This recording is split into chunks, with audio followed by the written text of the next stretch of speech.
Vamos ver agora o que acontece quando eu tenho duas partículas que interagem através de forças centrais, de uma força central. Tá? Então, aqui está um sistema de duas partículas. Aqui está a partícula que eu estou chamando de 1. Aqui está a partícula que eu estou chamando de 2.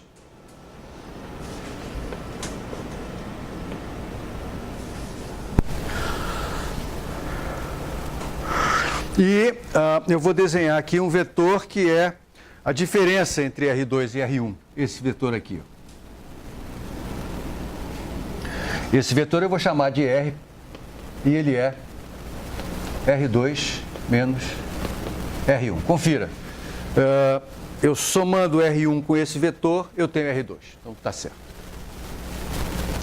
Se essas partículas estão interagindo através de uma força central, então essa força, que em princípio poderia depender isoladamente dos vetores R1 e R2, das posições das partículas 1 e 2, na verdade só pode depender desse vetor aqui, já que a força é central. Só pode depender do vetor que liga as duas partículas. Então eu posso dizer, por exemplo, que a força que 1 sofre por causa da presença de 2, ela vai ter que ser uma força, em princípio, então eu diria, ela poderia depender em princípio de R1 e R2 isoladamente, mas porque ela é central, ela na verdade só pode depender dessa diferença. Olha a nomenclatura que eu estou usando. F12 é a força que 1 sofre por causa da presença de 2. Nós sabemos que associada a essa força nós temos uma outra, que é a força que 2 sofre por causa da presença de 1. E essa força, por causa da terceira lei de Newton, tem que ser simétrica à primeira.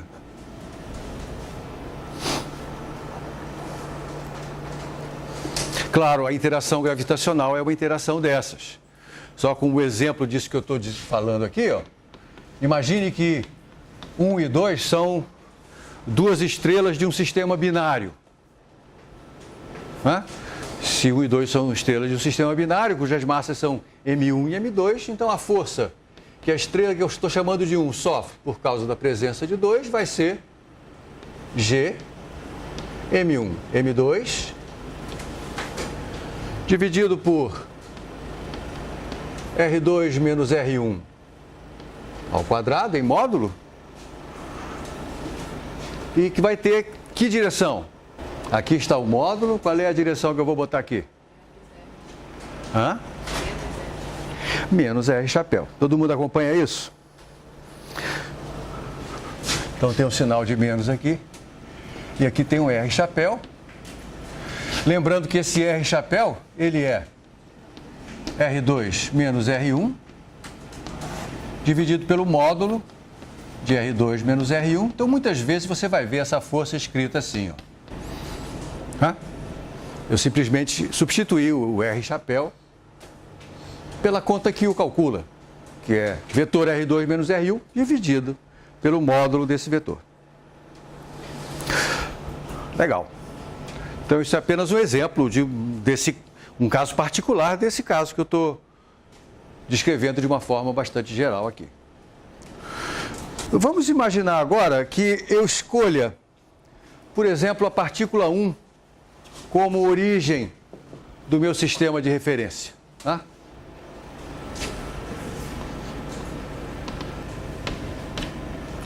Se eu escolher 1 como origem, então a posição da partícula 1 com relação a essa origem é o vetor nulo. E a posição da partícula 2 é simplesmente o vetor que eu chamei de R. Então eu posso dizer que a força que a partícula 2 sofre por causa da presença de 1 vai ser uma força que só depende de R. Assim.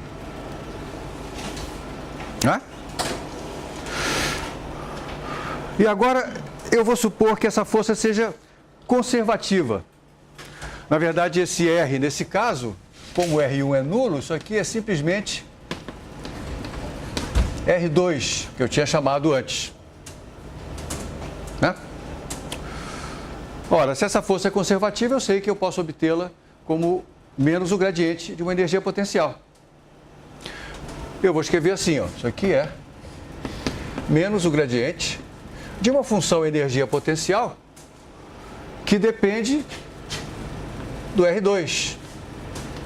Para indicar que esse gradiente aqui está sendo tomado sobre o vetor posição R2, eu vou botar um 2zinho nele aqui. Eu também vou escrevê-lo assim, ó, menos o gradiente 2R. 2 significa que as derivadas que eu for calcular para determinar o gradiente são derivadas tomadas com relação a R2, ao R da partícula 2, ao θ da partícula 2 e ao φ da partícula 2. Legal? Isso aqui tem que ser igual. Essas derivadas com relação às coordenadas da partícula 2, na verdade, eu posso calcular pela regra da cadeia. Isso aqui pode ser derivadas com relação ao R, multiplicado pelas derivadas de R com relação a R2.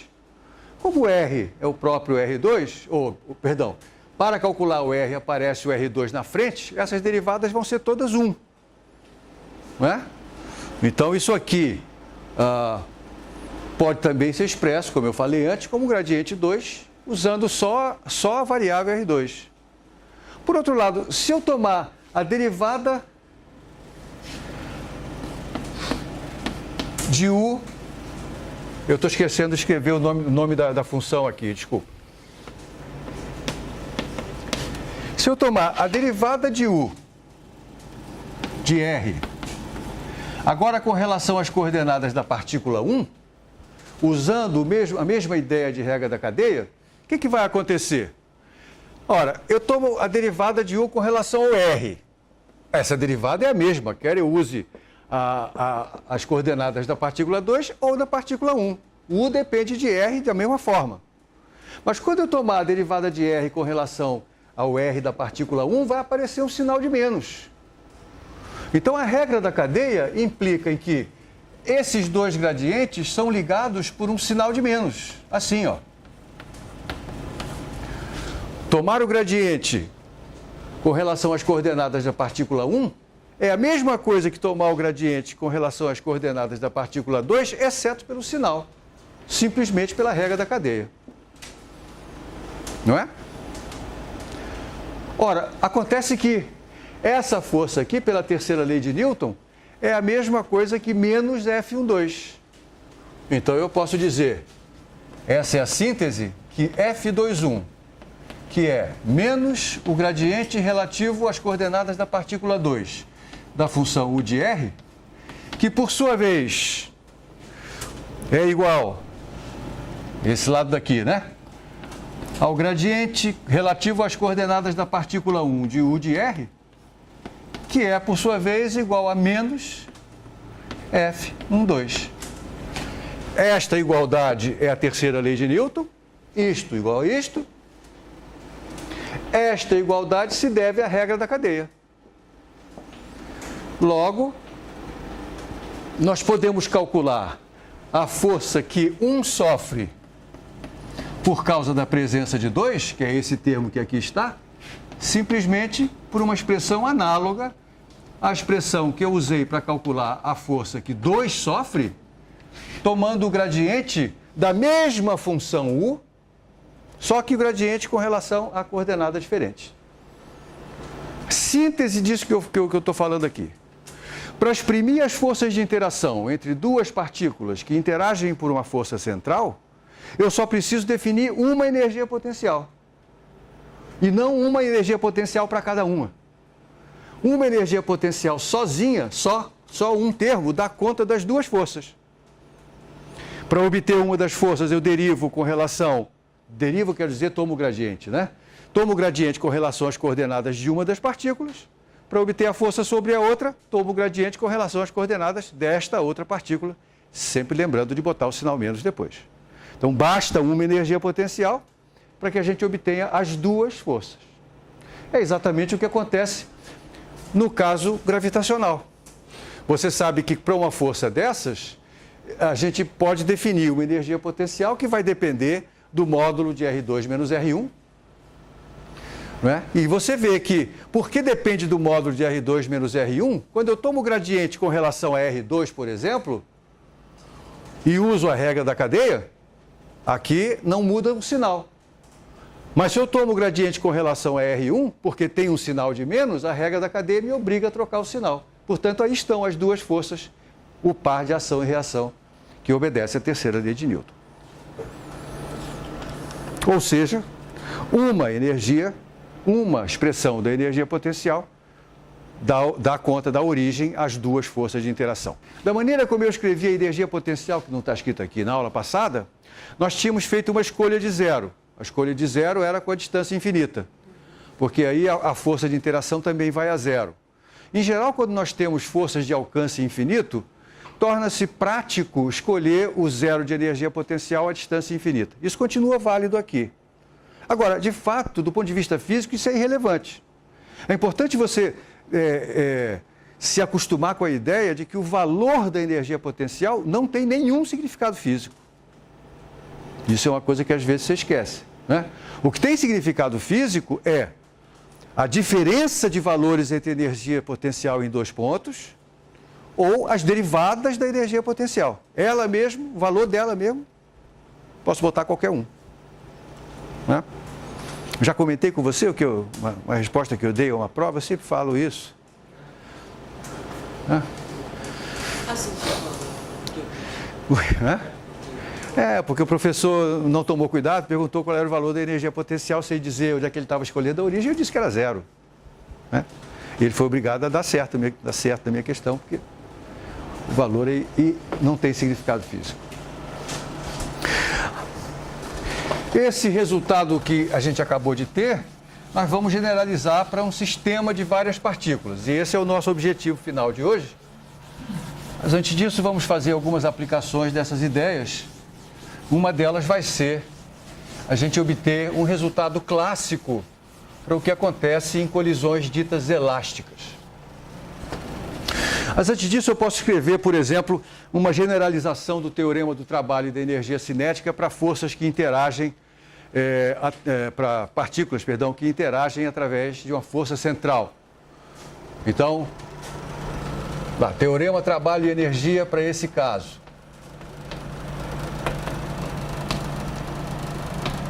Então, para isso, você imagina que eu tenho aqui as duas partículas trafegando. Aqui está a partícula 1, aqui está a partícula 2, estão andando sobre trajetórias diferentes. Aqui estão deslocamentos dr1 e dr2. E suponha que elas interagem através de uma força central. Isso quer dizer que eu posso escrever o trabalho pequenininho, desculpe por usar dw aqui, isso não é uma diferencial, né? Isso é um trabalho pequenininho feito sobre a partícula 1. E isso vai ser o produto escalar da força que a partícula 1 sofre por causa da partícula 2 pelo deslocamento sofrido por essa partícula. De forma equivalente, eu estou usando W para trabalho? O que eu estou usando para trabalho? Desculpa, eu não estou usando W para trabalho. Desculpa. Vamos voltar à notação que eu estou usando no resto desse material. Então, o trabalho feito sobre a partícula 1 é o produto escalar da força que a partícula 1 sofre, devido à partícula 2, pelo deslocamento que ela sofre. Da mesma forma, o trabalho feito sobre a partícula 2 será este outro produto escalar, aqui aparece o dr2. Ocorre que essas duas forças são um par. Se são um par de ação e reação, então eu posso escrever, por exemplo, uma delas como sendo o negativo da outra. E quando eu somo os dois trabalhos para obter o trabalho total feito sobre esse sistema de duas partículas, trocando o sinal de uma delas, vou trocar o sinal, vou trocar essa daqui, por exemplo. Vou escrever essa como sendo menos F21. Então eu posso botar o F21 em evidência. E aí eu tenho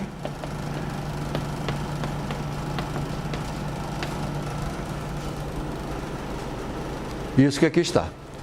Legal, então vamos retomar isso aqui do início, né? Aqui estão as duas partículas 1 e 2 sob suas trajetórias. Aqui estão os dois deslocamentos pequenos, dr1 e dr2. Aqui está o trabalho feito sobre a partícula 1, né?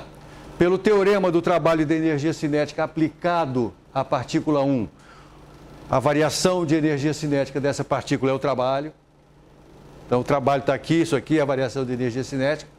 Mesma coisa para a partícula 2, aqui está a variação de energia cinética da partícula 2, que é igual ao trabalho feito sobre ela.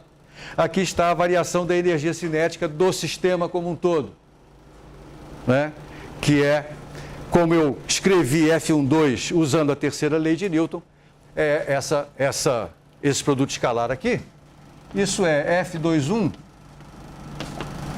que multiplica D de R2 menos R1. Não é?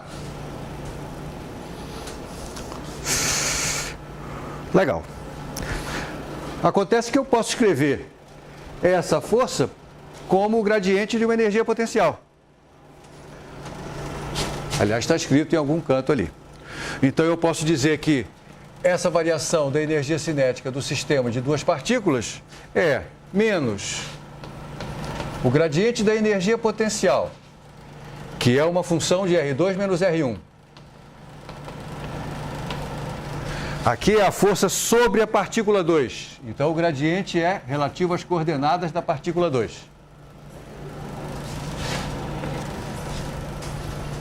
Aí está essa expressão reescrita agora utilizando a energia potencial, que me permite calcular qualquer uma das duas forças, F12 ou F21. Mas isso que aqui está, ó, já vimos hoje, inclusive, mais de uma vez, isso aqui nada mais é do que a diferencial dessa função, né?